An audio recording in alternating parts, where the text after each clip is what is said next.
Waalaikumsalam warahmatullahi wabarakatuh. Terima kasih banyak doanya Pak Sese. Alhamdulillah saya dan keluarga sehat. Mudah-mudahan Pak Sese dan keluarga di sana juga sehat-sehat. Amin ya Allah. Juga kepada saudaraku, sahabatku yang selalu menyimak di channel ini, mudah-mudahan selalu dalam kebaikan, bahagia lahir batin. Amin ya Allah. Jadi kalau dibilang kenapa ya Bang Andi, saya kalau dengar suara Bang Andi jadi takut, jadi ciut, ya kan. Saya juga nggak tahu Pak. Ya kan. Kalau dibilang ya umur saya masih umur jagung, ya kan. Pak Sisi lebih seperti ayah saya umurnya. Tapi kenapa ada rasa takut, ada rasa sungkan, ya mungkin situ ada rahasia Allah juga. Jadi mengenai cerita-cerita ini jangan dianggap itu bukan spiritual ya. Tadi Pak Sese bilang saya nggak bisa Bang cerita yang spiritual. Yang saya ceritain adalah yang kehidupan. Justru wilayah hati itu kan spiritual. Dan sangat bersyukur Pak Sese itu jujur dengan hatinya, jujur dengan dirinya, jujur dengan nuraninya. Wilayah ini kan wilayah rahasia. Kalau kita nggak cerita sama orang, mana ada yang tahu. Tapi Pak Sese berani berbagi cerita apa yang dirasakan, berperang dalam diri ya. Semua orang pernah merasakan, tapi sangat sedikit yang mau mengaku. Sangat sedikit orang mau bercerita. Dan ini adalah suatu bentuk kezeruan yang luar biasa ketika kita bercerita suasana hati kita ya. Jadi yang pertama kita bahas dulu yang mengenai hutang ya. Pak Sese bilang, Bang Andi, sejak saya belajar sadar Allah, saya melihat Allah di sebalik makhluk. Awal-awalnya enak Bang, semua saya pandang Allah. Tapi ada satu titik, satu momen di situ menjadi berperang, ya kan? Di dalam diri kita nih berperang. Dan kita ragu gitu, nggak ada keyakinan ini bener Allah atau bukan ini yang di sebalik makhluk ini. Nah di situ kita harus baca, nggak semuanya Allah di sebalik makhluk, ya. Jadi kita harus jeli, harus bisa membaca.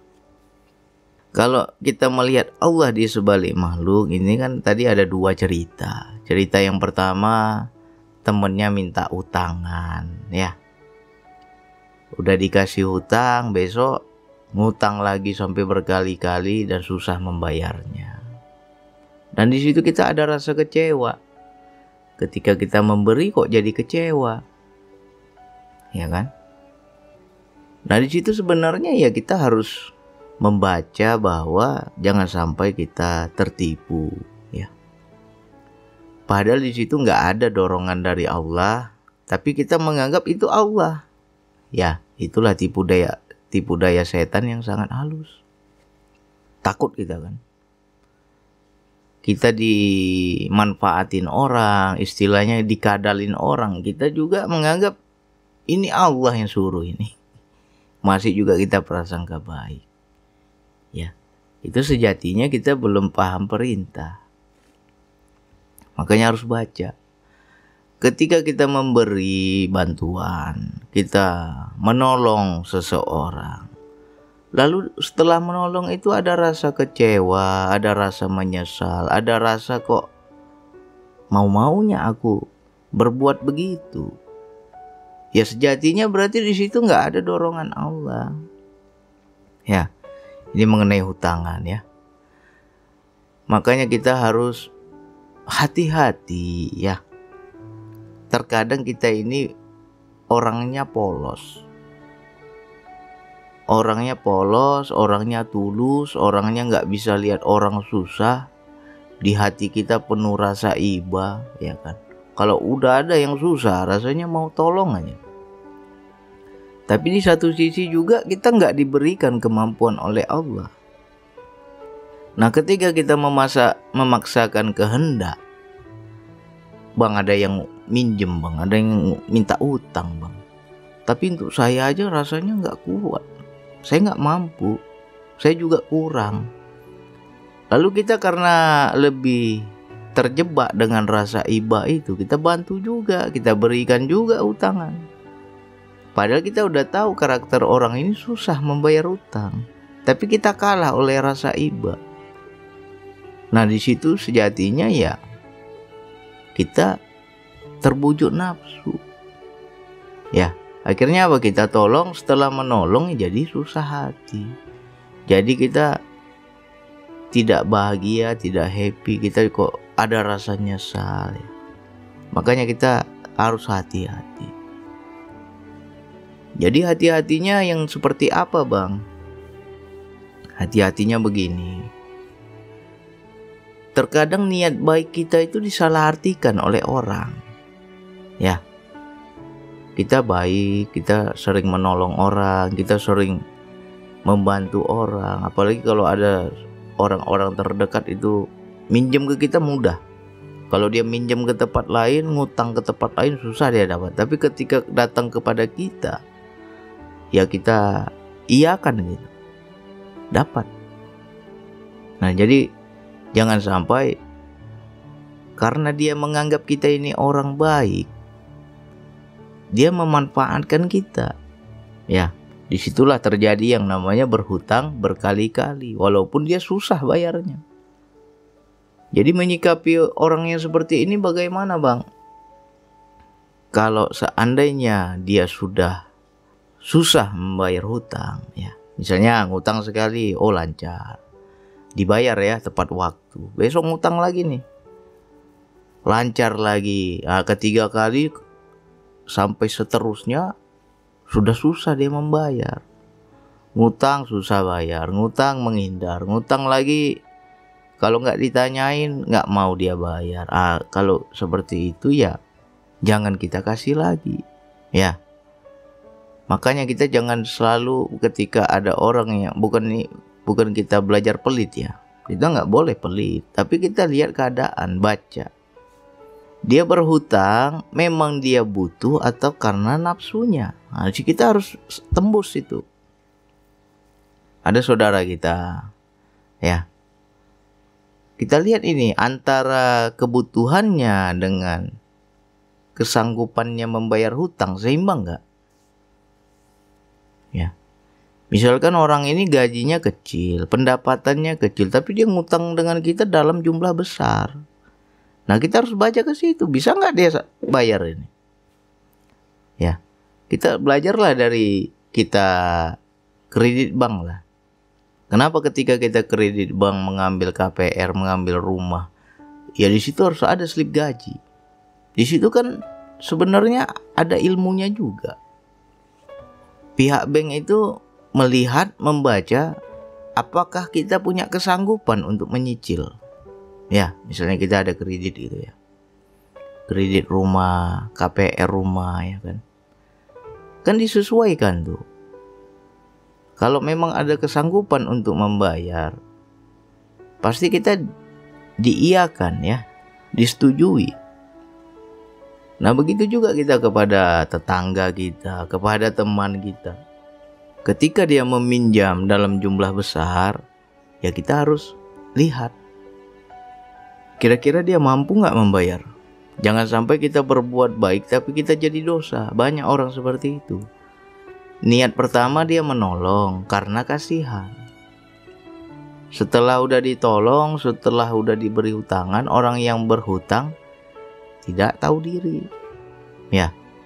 Nah, di situ kan kita jadi kesel, kita jadi marah, kita jadi gondok, kita jadi sakit hati, kan jadi dosa, kotor hati kita. Padahal niat awal kita tuh nolong, tapi jadi dosa. Jadi oleh karena itu ya kita lihat dulu. Kalau seandainya dia nggak punya kemampuan, pinjamlah 1 juta misalnya. Pak CC, saya pinjam 1 juta, nanti saya bayar begini begitu, segala macam alasannya. Ya kita lihat dia kira-kira mampu nggak ini. Kalau seandainya nggak ada kemampuannya, kita berikan saja semampu kita. Ya, Jangan sampai orang tersebut kecewa ya. Kalau dia minta 1 juta, kasih aja 200, anggap aja sedekah. Ini saya ada uang 200, kalau kamu mau ambil ini, nggak usah utang. Terima ini, anggap saja ini saya bantu. Tapi kalau kamu minta 1 juta, saya nggak punya uang. Jadi biarkan dia mencari di tempat yang lain. Ya, nggak boleh kita langsung iyakan gitu. Karena kasihan. Ya. Kasihan untuk dia gitu. Jadi kita pelit bukan berarti kita kedekut. Tapi kita pelit karena kita kasihan sama dia. Takutnya nanti dia nggak bisa bayar. Dan di situ juga hati kita jadi kotor. Ya. Saya pernah juga mendapatkan satu peristiwa tetangga saya. Tetapi tetangga ini ya sudah dekat lah. Hubungan kami sudah dekat seperti saudara lah. Dengan istrinya juga kita kenal baik ya, udah macam saudara. Jadi setiap dia butuh sesuatu dia utang. Saya kasih. Besok ngutang lagi, kasih lagi. Besoknya lagi utang lagi, kasih lagi. Saya merasa saya dikasih kemampuan oleh Allah. Ya kan? Tapi orang tersebut tepat waktu. Setiap dia gajian ya dia ganti, dia bayar. Cuman yang gak enaknya ya menjadi pertengkaran rumah tangga. Uang gajinya itu untuk istrinya jatahnya jadi berkurang. Ya kan, akhirnya istrinya datang ke tempat saya cerita. Dia bilang, ini gaji abangmu itu gak banyak. Dia hutang, begitu gajian bayar hutang. Untuk saya jadi kurang. Jadi kalau besok dia berhutang lagi, kamu jangan kasih katanya. Oh, saya nggak tahu itu kan. Nah, setelah istrinya sudah mengadu seperti itu ya, sejak saat itu ya saya nasihati ya. Kalau memang dia nanti butuh lagi karena nafsu dirinya, istilahnya ada orang yang berhutang bukan karena dia itu betul-betul butuh, tapi karena nafsu. Kepingin sesuatu, ingin ini, ingin itu. Akhirnya kita bersikap pelit ya untuk dia juga. Karena sayang sama dia. Ya kan? Jangan sampai nanti bertengkar lagi sama istrinya. Ya. Makanya ada 2 sikap itu. Yang pertama, kalau dia terlalu sering berhutang, ya jangan penuhi. Kalau dia minta 1 juta, 2 juta, ya kita kasih aja ala kadarnya. Anggap saja membantu, anggap saja bersedekah. Di situ hati kita lebih bersih. Ya. Jangan sampai kita memberi hutangan dengan janji-janji manisnya, di akhir cerita kita kecewa. Ya. Disitulah Allah mendidik kita. Berbuat baik itu juga harus tepat sasaran. Jangan sampai berbuat baik tapi kita jadi dimanfaatkan. Ya, itu yang mengenai hutang. Yang kedua, anak kecil minta jajan, ya kan? Awalnya kita kasihan tuh. Ya. Nah, tapi kalau yang sudah diminta dia seperti berharap setiap hari dapat, ketemu seolah-olah minta, ya kan? Ya itu kan sudah tidak mendidik lagi, nggak bagus. Itu sama saja kita memanjakannya. Ya. Jadi harus dibaca itu. Kita memberi ini betul karena Allah atau memang karena ego kita. Ya. Hati-hati ya. Kita kasihan sama orang, tapi di akhir cerita kita menjadi susah. Kasihan itu bentuknya nafsu. Ya. Beda. Nah, habis itu yang selanjutnya Bang Andi, saya cerita-cerita ini takut nanti dianggap orang saya sok dermawan ya. Jangan berpikiran begitu. Ya. Yang penting di hati kita tidak ada seperti itu. Justru ini bagus. Ini wilayah hati yang betul-betul kita rasakan setiap hari, tapi sangat jarang orang mau bercerita. Ya. Jujur dengan suara hati itu luar biasa loh, lebur kita. Bagus itu. Nah habis itu yang terakhir yang katanya, saya sudah niat bang, hendak memberikan kakak saya 100.000, tapi di detik-detik saya hendak memberikan, berperang di dalam diri, gak usah 100, 50 aja. Jadi kita kalau mau membaca mana yang nafsu, mana yang perintah Allah, rata-rata perintah Allah itu yang pertama. Misalnya kita hendak berbuat baik nih, kasih dia 100.000. Lalu ketika kita hendak berbuat baik itu, goyang hati kita, berperang di dalam diri kita, jangan, kasih aja 50, kebanyakan itu. Nah biasanya yang nomor 2 itu sudah setan, ya. Situ sudah nafsu, itu bukan Allah lagi, ya kan? Lalu bagaimana kita hendak mengetahui bahwa dorongan itu betul-betul dari Allah? Yaitu contohnya tadi, ketika kita membantu orang itu, memberikan sesuatu atas dorongan Allah, hati kita bahagia. Ya, masa kita nolong orang jadi kesel, ya kan? Banyak kan, sering kejadian tuh. Terkadang timbul di hati kita umpatan. Kita nggak ngomong dengan lisan, tapi di dalam hati kita mengumpat.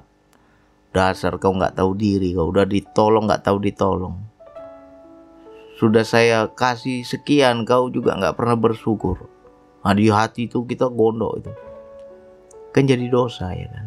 Padahal awalnya berbuat baik, tapi kok nggak happy, nggak bahagia, ya berarti perbuatan baik kita itu ya nafsu, bukan murni dari Allah. Jadi untuk mengetahui ini perbuatanku karena Allah atau bukan. Nah ketika berbuat, apa yang kita rasakan? Ketika kita membahagiakan orang lain, dan benar ya, dorongan itu murni dari Allah. Ketika orang itu bahagia, kita merasakan kebahagiaan yang lebih lagi, berlipat-lipat ganda. Ya kan? Terkadang pernah kita menolong orang, kita memberi uang itu enggak banyak kita memberikan, sedikit yang kita beri. Tapi bagi orang tersebut dicium-cium uang itu. Ya. Dia taruh uang itu di kepalanya, dia doakan kita, dia cium-cium uang itu. Karena dia betul-betul bersyukur, merasa terbantu, tertolong. Dan saat itu dia betul-betul butuh. Kadang kita kaget kan, ya Allah kok sampai begininya ya Allah, yang aku berikan sedikit ya Allah, tapi orang ini bersyukurnya luar biasa. Disitulah Allah menegur kita, harus bisa baca kita, ya kan? Kadang kita di dalam hati menangis, ya orang itu ditolong menangis, kita pun menangis. Menangisnya karena ditegur oleh Allah. Kau lihat orang itu kau kasih sedikit, tapi lihat itu, dia cium uangnya itu, bersyukur dia luar biasa. Sedangkan kau terlalu banyak ku kasih nikmat, gak pernah kau bersyukur seperti itu. Pernah gak kita tembus sampai seperti itu kalam Allah? Kalau saya pernah, malu saya, ya Allah, luar biasa ya Allah. Sejatinya engkau lah yang menegurku ya Allah. Jadi apapun sikap orang itu kalam Allah sebenarnya. Itulah yang dikatakan kalamnya yang tidak berhuruf, tidak bersuara. Ya, harus bisa kita baca. Orang itu kau kasih sedikit, gak banyak kau kasih, tapi dia cium-cium uang itu, bersyukur sampai nangis terharu. Di situ terbaca sama kita, Allah ngomong langsung. Kau lihat itu, sedikit aja yang kau kasih, luar biasa dia bersyukur. Sedangkan kamu begitu banyak nikmat dariku, tak pernah kau bersyukur seperti itu, katanya. Akhirnya kita pun ikut menangis. Menangis kita. Kita bukan nangis terharu lihat orang itu nangis, enggak. Kita menangisi diri kita sendiri, malu sama Allah.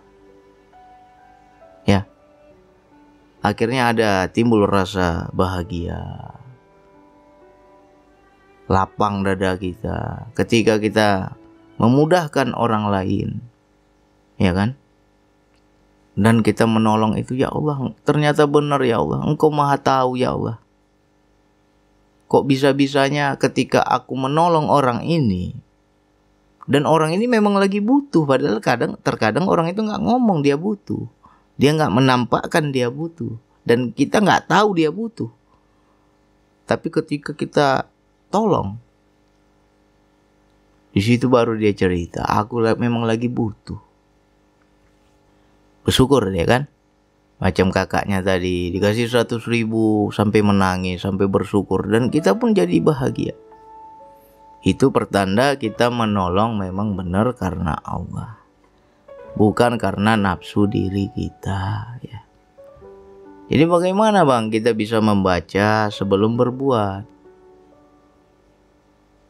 Aku ada kemampuan bang, aku ada rezeki bang, aku mau tolong orang bang. Bagaimana tepat sasaran? Makanya bertanya kepada Allah. Jangan kita giliran ada yang butuh tarik dompet, tapi nggak ada kita ingat Allah ya. Tarik dompet. Ketika kita memberi, kita merasa aku yang memberi. Makanya di situ timbul yang namanya kecewa. Ini orang begitu ku tolong, tapi nggak tahu diri. Begitu ku tolong nggak tahu bersyukur. Begitu aku tolong makin ngelunjak. Timbul hati kita itu kotor, panas, marah, dan jadi benci kita sama orang itu, ya kan? Nah itulah tipu daya setan. Berbuat kebaikan pun bisa jadi dosa kita. Bukan buat jahat aja bisa jadi dosa. Buat baik pun jadi dosa. Ya. Gimana nggak dosa? Udah kita tolong orang itu jadi kotor hati kita. Ya kan? Nah, itulah godaan orang beriman. Ya. Kalau orang nggak beriman, bisikannya kedekut, pelit, kerit, bakil lah, itu orang nggak beriman itu. Ya kan? Dibisik itu, nggak usah kau kasih, nggak usah kau kasih. Akhirnya dia jadi pelit, padahal dia mampu. Nah, sedangkan kita yang sudah mulai beriman itu godaannya halus. Sering memberi, sering nolong orang, sering bantu orang, tapi udah bantu orang jadi dosa. Jadi kotor hati kita. Nanti di akhir cerita ngungkit-ngungkit, ya kan? Banyak kan? Kita nolong orang. Tolong. Suatu besok selek kita sama orang itu. Selisih paham sama orang itu. Atau kita bermusuhan sama orang itu. Keluarlah ucapan. Dulu belum jadi siapa-siapa. Sekarang udah saya tolong, udah jadi orang. Lupa dia sama saya. Kita ungkit-ungkit pula. Berarti kamu menolong itu gak ikhlas. Kau menolong bukan karena Allah, tapi karena dirimu. Ya. Makanya jangan buru-buru tarik dompet. Ada bang yang butuh, cepat saya tarik dompet bang. Tanya dulu sama Allah. Ya Allah, ada gak dorongan darimu ya Allah? Patut gak aku tolong ini orang ya Allah? Ya.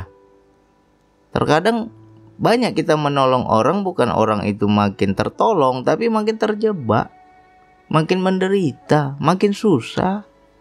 Ya. Udah tahu dia gak mampu, tapi keinginannya besar, nafsunya besar, ngutang juga. Kita tolong orang itu, akhirnya tambah banyak utangnya. Gali lubang, tutup lubang, gali lubang, tutup lubang. Ya kan? Nah, yang kasihan orang itu. Makanya kita harus bisa baca.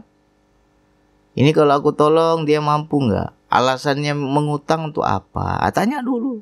Lihat dulu. Kira-kira dia butuh atau nafsu? Ya.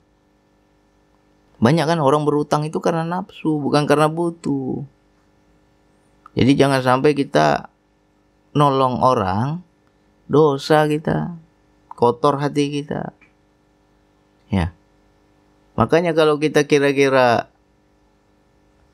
kalau hendak memberi utangan kepada siapapun, kamu harus siap uang itu hilang. Itulah pahit-pahitnya. Siap nggak kamu? Uang itu hilang. Kalau hatimu nggak siap, nggak usah kasih. Ya. Dan kamu juga harus lihat, ini orang butuh atau enggak. Ya. Jadi kalau kita menjumpai teman kita, sahabat kita, saudara kita hobi menghutang, ya, sedikit-sedikit utang, sedikit-sedikit utang. Kenapa dia ke tempat kita terus? Ya karena dia anggapnya sama kita mudah. Sama orang lain susah dia mau mengutang.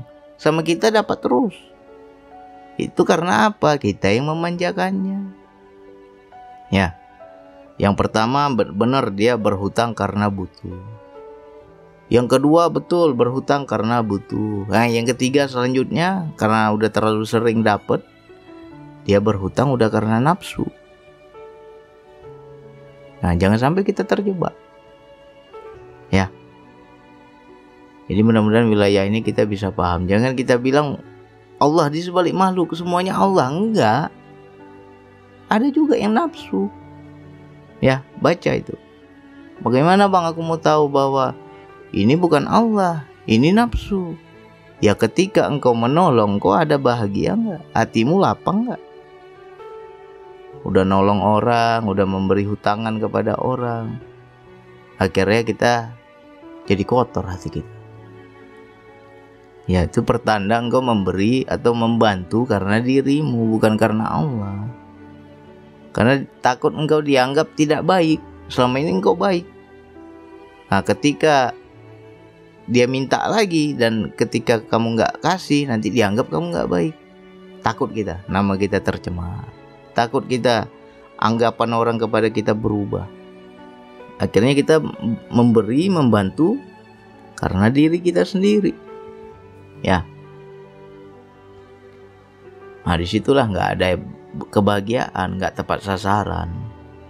Udah nolong jadi susah kita. Ya. Jadi ini syukur alhamdulillah, ini senang saya ini. Ini wilayah hati, jarang orang mau cerita. Ya kan?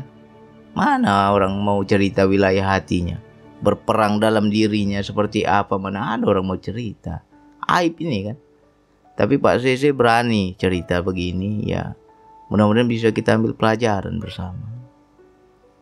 Ya. Jadi lain kali baca lagi. Sebelum tarik dompet tanya dulu sama Allah. Ya Allah, ada nggak dorongan darimu ya Allah? Betulkah ini perintahmu ya Allah? Atau perintah nafsuku ya Allah? Ya. Nanya dulu. Nanti itu dikasih tahu kita. Bantu, itu perintahku. Nah, kalau betul ini perintahmu ya Allah, berapa selayaknya aku kasih ya Allah? Nah, di situ pasti pas. Keluarkan sekian, kasih dia sekian. Pas itu yang dia butuhkan. Nggak meleset. Karena udah perintah Allah. Kita kan hanya penyalur saja. Ya. Jadi untuk saudaraku, sahabatku, mudah-mudahan ini bisa diambil pelajaran, dipraktekkan ya. Kita harus berani tega. Tega bukan tega istilahnya tega jahat, ini tega baik. Ya. Saya udah pernah rasakan itu. Berutang, kasih, besok berutang lagi, kasih lagi, besok berutang lagi, kasih lagi. Menjelang gajian, bayar utang lah dia. Emang orangnya jujur. Cuman kasihan istrinya. Uang itu dia pakai untuk kepentingan nafsunya sendiri. Istrinya yang kurang uang belanja. Ya. Nafsunya besar, keinginannya banyak. Akhirnya berutang. Nah, setelah saya ditegur oleh istrinya, janganlah kau kasih lagi. Saya yang repot, saya yang susah. Begitu gajian tinggal sedikit uang untuk saya. Nah, akhirnya saya rem, ya kan? Kalau nggak betul-betul butuh nggak saya kasih. Ya begitu cara saya. Kadang dia minjem 1 juta, pinjam lagi 1 juta. Ya, paling saya kasih 200, 300. Nggak usah dibayar nih, ambil aja lah. Daripada berhutang nggak dibayar, hati kita jadi kotor kan. Akhirnya apa? Udah malu dia ngutang lagi, ya kan? Setiap ngutang dikasih, malu dia, nggak mau lagi dia ngutang. Ya, jadi triknya seperti itu. Mudah-mudahan ini bisa diambil pelajaran, dicontoh, dan ini sering terjadi dalam kehidupan. Ya. Bisa kita ambil pelajaran bersama. Oke, hanya itu yang bisa saya sampaikan. Wassalamualaikum warahmatullahi wabarakatuh.